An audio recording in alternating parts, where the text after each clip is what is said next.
It's a common sight around town, people going about their daily routine, wearing earbuds, listening to their favorite books or music. But many people, especially young folks, are just listening to music too loud, and they're at risk to losing their hearing. I think you got to be careful. You got to keep it down so you can hear what's around you and be safe. Scott Lawton loves the convenience of earbuds, especially when he's exercising. David Thomas uses them too, and they both understand to keep the volume low.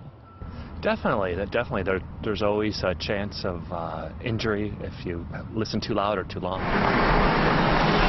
The problem is young people don't seem to follow those rules.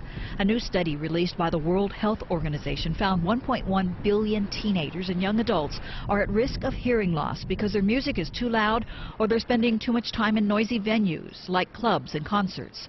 WHO found that 50% of people between the ages of 12 and 35 are exposed to unsafe sounds on their listening devices, namely earbuds.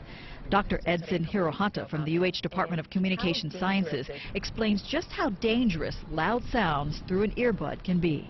You take the jet engine and let's say it's 5 miles away. That energy is dispersed over a huge space. So by the time it reaches you, it's minuscule. Opposite for the earbud, where the energy itself, as I mentioned, pretty minuscule in comparison to the jet engine, but that energy is trapped in this really small volume. And everything is funneled into your ear. That's too loud. That's like my son and my daughter, so I have to constantly tell them to keep it down. If I can hear it from across the room and it's in the earbud, then yeah, it's too loud. Medical officials suggest limiting the time being exposed to these loud noises, turning it down, and taking a break from earbuds, and perhaps wearing earplugs at loud events. Hirohata says once your hearing is damaged, you can't get it back.